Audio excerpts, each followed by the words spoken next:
বাংলাদেশের ইতিহাসে সবচেয়ে বড় কাবাডি রেফারি ট্রেনিং কোর্স সম্পন্ন করল কাবাডি ফেডারেশন।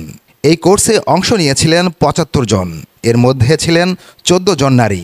অতীতে কাবাডির কোনো রেফারি ট্রেনিং কোর্সে এর চেয়ে বেশি অংশগ্রহণ ছিল না। কাবাডির হারানো গৌরব ফিরিয়ে আনতে ও এই খেলার মান উন্নয়নে বিভিন্ন পদক্ষেপ নিয়েছে বাংলাদেশ কাবাডি ফেডারেশনের বর্তমান কমিটি। তারই অংশ হিসেবে কাবাডি রেফারি ট্রেনিং কোর্স অনুষ্ঠিত হলো। গত ২৬ এপ্রিল শুরু হয় কাবাডি রেফারি ট্রেনিং কোর্স। আজ সমাপনী দিনে প্রধান অতিথি হিসেবে উপস্থিত থেকে সার্টিফিকেট প্রদান করেন জাতীয় ক্রীড়া পরিষদের সচিব মোহাম্মদ আমিনুল ইসলাম। এ সময় উপস্থিত ছিলেন কাবাডি ফেডারেশনের সাধারণ সম্পাদক এস.এম. নেওয়াজ সোহাগ। কাবাডি ফেডারেশনের এই উদ্যোগের জন্য ধন্যবাদ জানিয়েছেন জাতীয় ক্রীড়া পরিষদের সচিব আমিনুল ইসলাম। প্রশিক্ষণ আসলে সবসময় ভালো, তো কাবাডি রেফারিদের জন্য এই প্রশিক্ষণটি আয়োজন করেছে, এটি খুব ভালো একটি উদ্যোগ।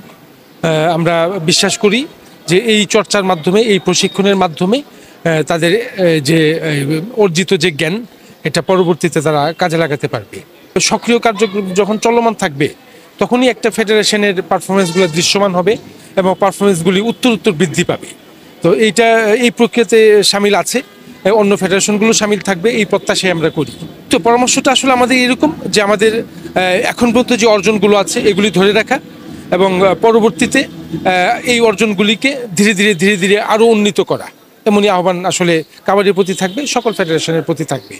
ভালো মানের রেফারি তৈরি হলে খেলোয়াড়দের খেলার মানেরও উন্নয়ন হবে বলে মনে করেন কাবাডি ফেডারেশনের সাধারণ সম্পাদক এস.এম. নেওয়াজ সোহাগ। একটা প্লেয়ার যখন খেলে তার কিছু ভুল, তার কোনো মিস্টেক, এগুলো কিন্তু জাস্টিফাইড আসে রেফারির মাধ্যমে। তো রেফারিটা যদি ভালো রেফারি বিভিন্ন জায়গায় ছড়াই দিতে পারেন, তাহলে রেফারিটা ওই খেলার পার্ট হিসাবে কিন্তু একটা ভূমিকা রাখবে। তো সেক্ষেত্রে যখনই আপনি কোথাও খেলা হবে সেখানে রেফারিদের একটা ভূমিকা থাকে। ওই ভূমিকার কারণে আমরা মনে করেছি আমাদের ইনসাফিসিয়েন্ট, সেই জন্য আমরা প্রতি বছরে, এখন থেকে শুরু প্রত্যেক বছরে আমরা একটা বেসিক কোর্স করব। বর্তমান কমিটির যে প্রেসিডেন্ট এবং ভাইস প্রেসিডেন্ট এবং আমরা পুরা টিম, আমাদের একটা চেষ্টা যে বাংলাদেশের লোকালে যে খেলাগুলো হচ্ছে ছড়িয়ে দেওয়ার পক্ষে আমাদের প্লেয়ারের পাশাপাশি আমাদের রেফারি সাপোর্ট দিতে হবে। সেক্ষেত্রে আমাদের এই চেষ্টা, এবং আমরা যথেষ্ট সাড়া পেয়েছি। আপনি বাংলাদেশে কাবাডির ইতিহাসে যদি খোঁজখবর নিয়ে দেখেন, এটা লার্জেস্ট পার্টিসিপেশন, ৭৫ জন। আমাদের অ্যাপ্লাই করেছিল ১৩০ জন, যাচাই বাছাই এবং জায়গা স্বল্পতার কারণে আমরা করতে পারি নাই। এই ৭৫ জনকে নিয়ে আমরা স্টার্ট করেছি, এর ভিতরে ১৪ জন নারী।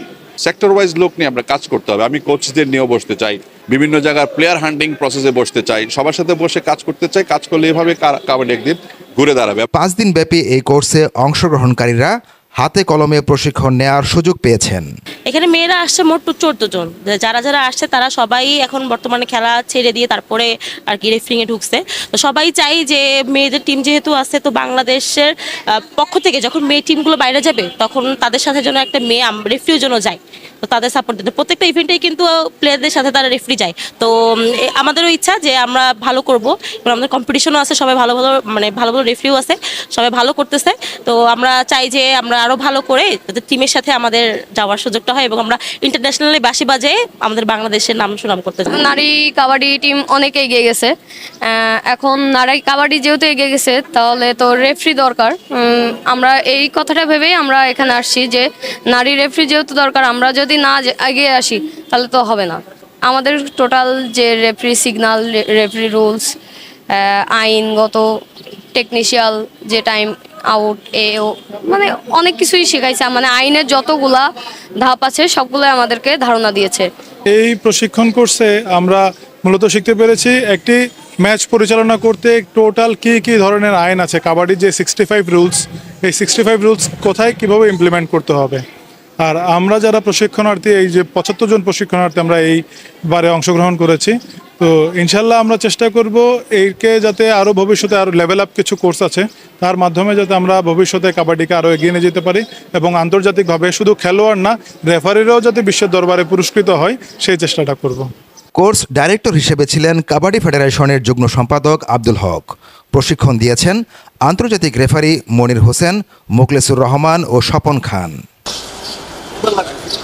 এস আলম শিপলু, খেলা প্রতিদিন, ঢাকা।